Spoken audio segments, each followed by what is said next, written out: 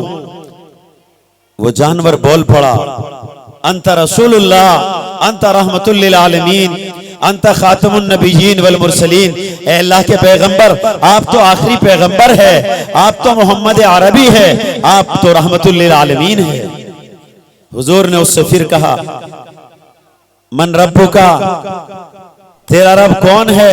وہ چھوٹا سا جانور، ننھا سا جانور بول اٹھتا ہے ربی اللہ، اے اللہ کے پیغمبر میرا رب اللہ ہے، لمن تسبح، اے اللہ کی مخلوق تو کس چیز کی تسبیح بیان کرتی ہے؟ وہ جانور پھر بولا لہو ملک السماوات والارض یسبح لہو ما فی السماوات والارض، اے اللہ کے آخری پیغمبر، اے ہم سب کے نبی، اے اللہ کے لاڈلے پیغمبر، میں تو اس کی تسبیح بیان کرتی ہوں جس کی آپ کرتے ہیں، جس کا سارا زمانہ کرتا ہے یا آسمان و زمین کرتا ہے۔ تو وہ شکاری حضور کے قدموں پہ گر گیا اور کلمہ پڑھا اشہد ان لا الہ الا اللہ واشہد ان محمد الرسول اللہ، اے اللہ کے پیغمبر میں گواہی دیتا ہوں آپ اللہ کے سوا کوئی معبود نہیں اور آپ اللہ کے آخری پیغمبر ہیں، آپ اللہ کے آخری پیغمبر ہے۔ تو جس طرح حضور انسانوں کے نبی ہے، جنات بھی آپ کی بات کو سمجھتے، جانور بھی آپ کی بات کو سمجھتے ہیں، قیامت تک اس کائنات میں جتنی نسلیں پیدا ہوں گی، وہ چاہے انسان ہو یا دوسری مخلوقات ہو، سب اللہ کے رسول صلی اللہ علیہ وسلم کی نبوت کو مانیں گے۔ جو نہیں مانے گا وہ دائرہ اسلام سے باہر جائے گا، قیامت کے دن عذاب علیم ہوگا، دردناک عذاب ہوگا۔ تو اللہ نے وعدہ کیا سارے نبیوں سے سب ایمان لاؤ، مسجد اقصی میں سب ایمان لائے، لَتُؤْمِنُنَّ کا مطلب یہاں سمجھ میں آ گیا، وَلَتَنْصُرَنَّ، لیکن دوسرے پیغمبر جن کا زمانہ الگ، حضور کا زمانہ الگ، وہ کیسے مدد کریں گے؟ اللہ نے حضرت عیسیٰ علیہ السلام کو آسمان پہ اٹھا لیا، چوتھے آسمان پر آپ زندہ ہے، اپنی روح کے ساتھ، اپنے جسم کے ساتھ زندہ ہے، اور قرب قیامت جب قیامت بالکل قریب آ لگے گی، حضرت مہدی رضی اللہ تعالی تشریف لے آئیں گے، حضرت امام مہدی جو مدینہ میں پیدا ہوں گے، مکہ میں ظاہر ہوں گے، اور ملک شام میں ان کی خلافت کا اعلان ہو رہا ہوگا۔ ملک شام کے اندر آپ خلافت کا اعلان بھی کریں گے اور لوگوں کو نماز بھی پڑھائیں گے۔ اس وقت میں حضرت عیسیٰ علیہ السلام کو ملک شام میں اتارا جائے گا، جو اللہ کے رسول صلی اللہ علیہ وسلم کی امت کی مدد کرنے کے لیے تشریف لائیں گے۔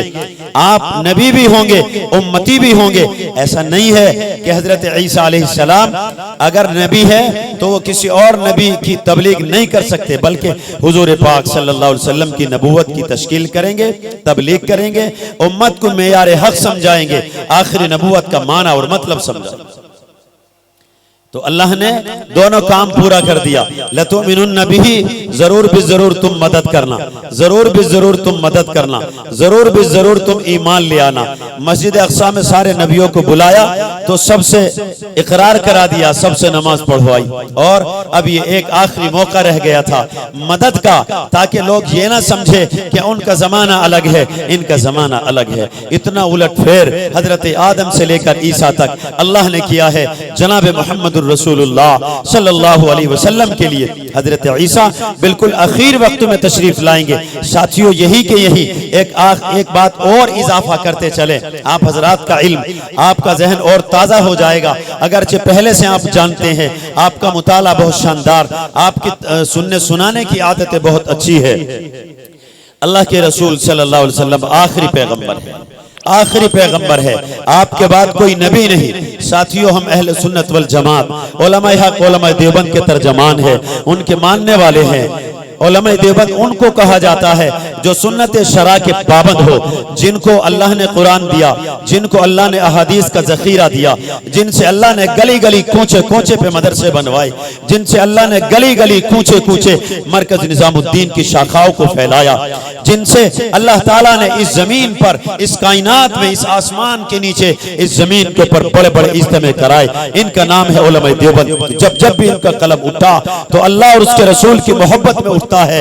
آپ یاد کرو شاہ عبدالعزیز محدث دہلوی رحمت اللہ علیہ کا زمانہ، حضرت نے اس زمانے میں ایک کتاب لکھی تحفہ اثنا عشرہ، نواب رامپوری کا دربار سجا ہے، ایران تک کے علماء جمع ہے، محمود آباد تک کے علماء جمع ہے، کابل سے قندھار تک کے تمام علماء جمع ہے، سب سے کہا جا رہا ہے کہ کوئی اہل سنت والجماعت کا دیوانہ تحفہ اثنا عشرہ لکھ رہا ہے۔ رامپور کے اندر پروگرام رکھا گیا، نواب رامپوری نے کہا کہ تحفہ اثنا عشرہ کا جواب لکھیں۔ جب اس کتاب کو پڑھا گیا، اس میں قرآن کو بیان کیا گیا، اس میں حدیث کو بیان کیا گیا، اس میں صحابہ کو بیان کیا گیا، امہات المؤمنین کو بیان کیا گیا، بنات اربعہ کو بیان کیا گیا، اہل بیت کو بیان کیا گیا، تو ان پہ یہ کتاب خنجر اور بجلی کی طرح بن کے چمکی۔ نواب رامپوری نے بہت کوشش کی کہ کسی طرح اہل سنت والجماعت کو جواب دیا جائے، لیکن سب نے یہ کہہ کے پلہ جھاڑ لیا کہ یہ شاہ عبد العزیز کا اٹھایا ہوا قلم ہے، اور یہ وہ خاندان ہے، یہ وہ گھرانہ ہے جو بھارت کا محسن ہے، جنہوں نے ہندوستان میں قرآن کریم کو لائے، جو ہندوستان کے اندر احادیث کا شجرہ لے کر کے آئے، جنہوں نے ہندوستان میں سب سے پہلے تفسیر پر قلم اٹھایا۔ اس خاندان کا جواب دینا ہمارے بس سے باہر ہے، لہٰذا وہی بات روک دی گئی، کسی نے کوئی جواب نہ دیا۔ آج تک کسی ماں نے وہ لال نہیں جنا جو تحفہ اثنا عشرہ کا جواب لکھے۔ حضرت مولانا قاسم نانوتوی بانی دارالعلوم دیوبند، انہوں نے دارالعلوم دیوبند میں باقاعدہ ایک گلاب کا درخت لگایا اور اس کے چاروں طرف خاردار کانٹوں کا باڑا لگا دیا۔ شیخ زادے آئے، کہا کہ حضرت آپ نے تو ایک گلاب کا پود لگایا، بس ایک گلاب کا پودا لگا دیا، بات ختم۔ آپ کو چمیلی لگانی تھی، راہبیل لگانے تھے، اور انار کا درخت لگانا تھا، بڑی بڑی چیزیں لگانی تھی، بہت شاندار خوشبوئیں ہیں۔ حضرت مولانا قاسم نانوتوی سنو مسلمانوں، جو بھارت کا نہیں عالم اسلام کا سب سے بڑا عالم ہے، حجت الاسلام ہے، اور جن سے اللہ نے ایسے وقت میں کام لیا آپ اندازہ نہیں کر سکتے، آپ اندازہ نہیں کر سکتے۔ بانی دارالعلوم دیوبند 34 سال کی عمر میں دارالعلوم دیوبند کی پہلی اینٹ رکھتا ہے، گلاب کا پیڑ لگاتا ہے۔ بڑے بڑے شیخ آئے، حضرت آپ نے گلاب کا پیڑ لگا دیا، رات کی رانی کی خوشبو بہت اچھی۔ قاسم نانوتوی کا جواب سنو، قاسم نانوتوی کا جواب سنو ساتھیوں، اور اس جواب کو ہمیشہ یاد رکھنا، شاید کل قیامت کا دن ہوگا، میرے اور آپ کے یہ گلاب کا پیڑ کام آ جائے اور ہمارا جنت میں جانے کا راستہ آسان ہو جائے۔ قاسم نانوتوی نور اللہ مرکزہ، اللہ آپ کی قبر کو نور سے بھر دے، میرا مالک آپ کی قبر پہ دن و رات نور ہی نور برستا رہے۔ جواب دیا ساتھیوں سنو، حدیث شریف کے اندر آیا ہے، ہم سب کے آقا جناب محمد الرسول اللہ صلی اللہ علیہ وسلم کا جو پسینہ تھا، ساتھیوں اپنے دل کو جھنجھوڑو، بتاؤ آپ کے پسینے میں سے خوشبو کیسے آتی تھی؟ حضرت مولانا قاسم نانوتوی نور اللہ مرکزہ نے جواب دیا کہ حضور پاک صلی اللہ علیہ وسلم کے پسینے میں سے گلاب کی خوشبو آتی تھی، عرق گلاب کی خوشبو آتی تھی۔ اس وجہ سے دارالعلوم دیوبند کے بانی حجت الاسلام مولانا قاسم نانوتوی نے سب سے پہلے دارالعلوم دیوبند میں گلاب کا پیڑ لگایا، تاکہ لوگ گلاب کے پیڑ کو یاد کریں تو ان کو یاد آ جائے میرے نبی کا پسینے میں گلاب کی خوشبو آتی تھی۔ یاد رہے گا بھائی، آپ بھی اپنے گھروں میں لگا سکتے ہیں اور دارالعلوم دیوبند کی سنت کو زندہ کر سکتے ہیں۔ پھر حضرت سے پوچھا، اچھا چلو ہم یہ بات تو مان گئے، لیکن آپ نے جو خاردار کانٹے لگائے ہیں، یہ جو ببول کے کانٹے لگائے ہیں، ان کا مطلب کیا ہے؟ تو آؤ تھوڑا سا مدینے کو چلیں۔ جب حضور پاک صلی اللہ علیہ وسلم مدینہ المنورہ تشریف فرما ہے، اللہ کے رسول نے صحابہ کو بلایا، 1500 صحابہ اکٹھا ہو گئے۔ اللہ کے رسول کیا حکم؟ کہا عمرہ کرنے جانا ہے۔ عمرہ کو دل کر رہا ہے، خانہ کعبہ کے طواف کو جی کر رہا ہے، اما ہاجرہ کی نشانیوں کو، ان کی یادیں، میرے آباء و اجداد کی قبروں کی یادیں آ رہی ہے، مقام ابراہیم کی یاد آ رہی ہے، اما ہاجرہ کی یاد آ رہی ہے، مقام عرفات کی یاد آ رہی ہے۔ بس حضور نے اتنا کہا، صحابہ کا مجمع ابل پڑا، حضور کے پیچھے چلے، مقام حدیبیہ تک پہنچے تھے، کفار مکہ وہیں سے دوڑ پڑا، نہیں یا رسول اللہ کے پیغمبر ہم آپ کو آنے نہیں دیں گے، آپ عمرہ نہیں کر سکتے ہیں، اجازت نہیں۔ حضور نے کہا، اللہ کے بندو میں صرف 3 دن رہوں گا، عمرہ کروں گا، طواف کروں گا، سعی کروں گا، مقام ابراہیم پہ نماز پڑھوں گا، تمہارے لیے بھی دعا کر دوں گا، میں تمہارا پیغمبر ہوں، تم میرے امتی ہو، تمہارے لیے بھی دعا کر دوں گا۔ اے ظالموں، عمرہ کرنے دو، مجھے جانے دو۔ لیکن کسی نے ایک نہ سنی۔ اسی درمیان اللہ کے رسول نے حضرت عثمان سے کہا، عثمان جاؤ، تم مکہ جاؤ، شاید یہ مان جائیں، یہ مجھے عمرے کی اجازت دے دے۔ حضرت عثمان گئے, کسی نے خبر دی حضور کو آ کہ یا رسول اللہ آپ کا قاصد تو شہید ہو گیا. حضرت عثمان تو شہید ہو گئے, حضور کے داماد ہیں, ذوالنورین ہیں, دو بیٹی حضور کی آپ کے نکاح میں ہے, اتنا بڑا مقام ہے. حضور کو بڑا صدمہ ہوا, بیعت کے لیے ہاتھ بڑھایا, سارے صحابہ نے حضور کے ہاتھ پہ ہاتھ رکھا, سب نے بیعت فرمائی. ایک صحابی بولے یا رسول اللہ کیا اچھا ہوتا حضرت عثمان بھی ہوتے. حضور نے کہا دوبارہ رکھو ہاتھ. حضور کا ہاتھ نیچے, بیچ میں صحابہ کا ہاتھ, اوپر سے حضور کا ہاتھ, اور حضور نے کہا یہ داہنا ہاتھ ہے, یہ میرے عثمان کی طرف سے. ید اللہ فوق ایدیہم, نیچے بھی ہاتھ حضور کا ہے, اوپر بھی ہاتھ حضور کا ہے, اور اوپر اللہ کا ہاتھ ہے. یہ بیعت کون سے درخت کے نیچے بیٹھ کے ہو رہی تھی ساتھیوں؟ وہ درخت ببول کا ہے, وہ درخت کیکر کا ہے. حضرت مولانا قاسم نانوتوی نور اللہ مرقدہ نے وہی درخت لگایا گلاب کے چاروں طرف, جس طرح صحابہ حضور کے چاروں طرف بیٹھے تھے, اور کیکر کا درخت لگا تھا مدینے میں. ببول کے درخت کے نیچے بیعت رضوان ہو رہی تھی. اللہ نے اس بیعت کو بیعت رضوان کہا. اللہ نے اس بیعت سے کس انداز میں اپنی رضا کا اعلان کیا؟ سورہ فتح میں اللہ ارشاد فرماتا ہے لقد رضی اللہ عن المؤمنین اذ یبایعونک تحت الشجرہ, بالتحقیق اللہ ان سے راضی ہو گئے جنہوں نے میرے پیغمبر کے ہاتھ پہ اس ببول کے درخت کے نیچے بیٹھ کر بیعت رضوان میں حصہ لیا. یہ ہے دارالعلوم دیوبند اہل سنت والجماعت. آج دارالعلوم دیوبند گلی گلی کوچے کوچے یہ اعلان کر رہا ہے ما کان محمد ابا احد من رجالکم ولکن رسول اللہ وخاتم النبیین وکان اللہ بکل شیء علیم. یہ دعویٰ کیا اللہ تبارک و تعالی نے. کلام عرب کا دستور ہے, پہلا دعویٰ آتا ہے 22ویں پارے میں ختم نبوت کا دعویٰ کیا گیا کہ حضور آخری پیغمبر ہے. دلیل کیا ہے؟ اللہ دلیل دیتا ہے انہو لقول رسول کریم ذی قوت عند ذی العرش مکین مطاع ثم امین وما صاحبکم بمجنون ولقد رآہ بالافق المبین وما هو علی الغیب بظنین وما هو بقول الشیطان الرجیم فائن تذهبون. یہ دلیل ختم نبوت ہے. اور دوسری دلیل جماعت صحابہ کا اجتماع ہو جانا اور حضور پاک صلی اللہ علیہ وسلم کے ہاتھ پر ایمان لے آنا, اور اللہ کا یہ اعلان کر دینا وَكُلًّا وَعَدَ اللَّهُ الْحُسْنَى وَكُلًّا وَعَدَ اللَّهُ الْحُسْنَى اولئک عنہا مبعدون اولئک عنہا مبعدون. جس جماعت کے بارے میں یہ اعلان کیا جا رہا ہے وہ سب سے بڑی دلیل ختم نبوت ہے. جان لو, مان لو. ساتھیوں اپنے بچوں کو بھی بتاؤ حضور کی نبوت آخری نبوت ہے. حضور کی نبوت آخری نبوت ہے. آپ کے بعد اب کوئی نبی نہیں آئے گا, کوئی رسول نہیں آئے گا. اگر سوتے مسلمان سے چلتے مسلمان سے کوئی یہ پوچھے بتاؤ اب کوئی نبی آئے گا, اور وہ صرف اتنا کہہ دے مجھے پتہ نہیں, اس کا ایمان سلب ہو جائے گا, اس کا ایمان ختم ہو جائے گا. کیوں؟ اس لیے کہ وہ ختم نبوت کو جانتا ہی نہیں, مانتا ہی نہیں.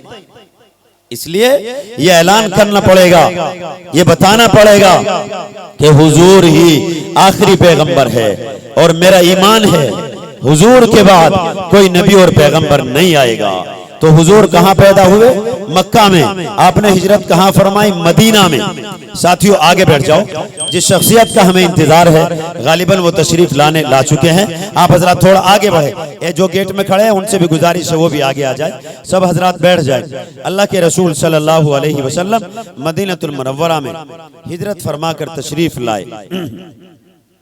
اب حضرت عیسیٰ علیہ السلام کہاں تشریف لائیں گے بھائی؟ ملک شام میں. حضرت امام مہدی بھی وہیں تشریف لائیں گے. امام مہدی مدینہ میں پیدا ہوں گے. اللہ کے رسول صلی اللہ علیہ وسلم کے خاندان سے پیدا ہوں گے, آپ کی آل سے پیدا ہوں گے. حضرت حسن کی اولاد سے لڑکا ہوگا, حضرت امام حسین کی اولاد سے لڑکی ہوگی. دونوں کی آپس میں شادی ہوگی, اور ان دونوں خاندان دونوں نسلوں سے حضرت امام مہدی پیدا ہوں گے. یہ مشکات شریف میں بھی روایت ہے, البدایہ والنہایہ میں بھی صراحت کے ساتھ لکھا ہے, اور علماء دیوبند اہل سنت والجماعت نے جگہ جگہ اس کی تشریح فرمائی ہے, اس کی صراحت فرمائی ہے. اب حضرت امام مہدی وہاں پیدا ہوں گے, مکہ میں ظاہر ہوں گے. ان کی خلافت کا اعلان کہاں ہوگا؟ ملک شام میں. انڈیا کا کوئی تذکرہ نہیں, بھارت کا کوئی ذکر نہیں میرے ساتھی. اب اگر کوئی ہندوستان میں شہر بنگال یا شہر بہار یا شہر دربنگا میں بیٹھ کے یہ کہے میں مسیح موعود ہوں, کوئی سرفرا، کوئی اللہ کا باغی، اللہ کے رسول کا باغی یہ دعویٰ کرے کہ میں مسیح موعود ہوں، میں ذلی نبی ہوں، میں امام مہدی ہوں، تو ایمانداری سے بتاؤ وہ جھوٹا ہے کہ نہیں ہے؟ اس لیے کہ ہندوستان میں نہ امام مہدی آئیں گے اور نہ حضرت عیسیٰ علیہ السلام تشریف لائیں گے۔ اگر ایشیا میں کوئی دعویٰ کر رہا ہے اس کی سب سے بڑی دلیل جھوٹا ہونے کی یہ ہے کہ ان کا اعلان مکہ المکرمہ سے ہوگا اور وہ زبان میں عربی بولیں گے، عربی زبان ہوگی۔ ایک بہاری پیدا ہوا دربھنگا میں، شکیل بن حنیف، اس نے باقاعدہ اعلان شروع کر دیا اور لوگوں کو مغالطہ دینے لگا کہ میں مسیح موعود ہوں، اور ایسا انجان زمانہ ہے، ایسے ناشنا لوگ ہیں، اس کی باتوں میں آ گئے اور بہت سارے لوگوں نے سوچا کہ کبھی ہو۔ لیکن ساتھیوں یاد رکھو، ہم سب علماء دیوبند کے چاہنے والے، ان کے ماننے والے ہیں، دارالعلوم دیوبند کے ماننے والے، اہل سنت والجماعت کے غلام اور اہل سنت والجماعت کے دیوانے ہیں۔ میرے عزیزوں، جو مولانا قاسم نانوتوی نور اللہ مرقدہ نے اعلان کیا ہے 1866 میں، اسی پر آج بھی کھڑے ہیں، انشاءاللہ مرتے دم تک اسی پر کھڑے رہنا ہے۔ کھڑے رہوں گے کہ نہیں بھائی؟ کھڑے رہوں گے نا؟ ہاں انشاءاللہ ہم دارالعلوم دیوبند کے ایک فتوے کو، ایک بات کو اپنے دل میں بساتے ہیں، اپنے سروں پہ بٹھاتے ہو۔ ساتھیوں ایک درخواست اور ہے، جب آپ دیوبند کے جلسے میں آیا کرو، اہل سنت والجماعت کے جلسے میں آیا کرو، تو ٹوپی بھی دیوبندی اوڑھ کے آیا کرو، سفید ٹوپی اوڑھا کرو۔ اس کا اثر ہوتا ہے، آپ کے اندر اثر آئے گا، لگے گا کہ واقعی یہ جلسہ علماء دیوبند کے لوگوں کا ہو رہا ہے، اہل سنت والجماعت کا جلسہ ہو رہا ہے۔ ہر آدمی نے اپنا بازار الگ الگ سجا رکھا ہے، ہماری بھی ایک میدان ہے، ہمارا بھی ایک میدان ہے، پورا ملک، پوری کائنات اہل سنت والجماعت علماء حق علماء دیوبند کا میدان ہے۔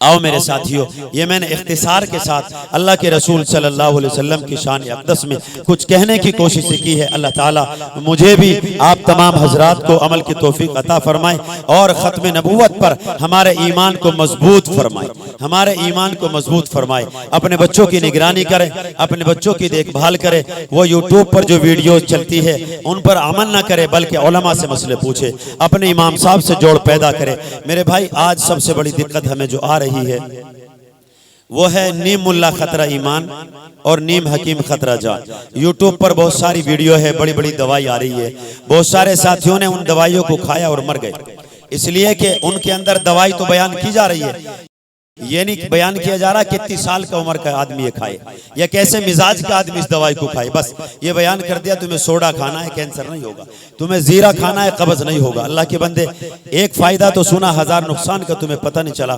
اگر ایسے ہی لوگ ٹھیک ہو جایا کرتے تو مستند حکما اور ڈاکٹروں کی ضرورت نہ پڑتی۔ ایسے ہی مسائل کا مسئلہ ہے، ایسے مسائل کی بات ہے۔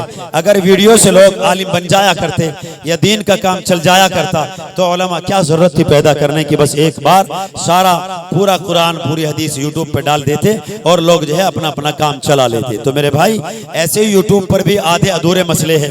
ہاں اگر آپ کو یوٹیوب پر سننا ہے علماء دیوبند کو سنو۔ ہمارے علاقے میں خاص طور سے پچھم اتر پردیش میں حضرت مفتی سلمان صاحب بجنوری اور اسی طریقے سے مفتی سلمان صاحب منصور پوری اور اسی طریقے سے مفتی ریاست صاحب ہردواری، یہ تینوں وہ بڑے مفتیان ہیں، مفتیان اکرام ہیں کہ الحمدللہ جن پر ہمیں ناز اور فخر ہے، اور جو وہ کہتے ہیں یقیناً وہ اصلی مسئلہ ہوتا ہے۔ اگر آپ کو مسئلہ ہی سننا ہے، کہیں جانے کا موقع نہیں ہے تو علماء دیوبند کو سنو گے نا انشاءاللہ بھائی؟ امہ جمعہ کو نہیں سننا ہے، اپنوں کو سننا ہے، دارالعلوم دیوبند کو سننا ہے۔ اللہ مجھے بھی عمل کی توفیق دے، آپ حضرات کو بھی عمل کی توفیق دے۔ وآخر دعوانا ان الحمدللہ رب العالمین۔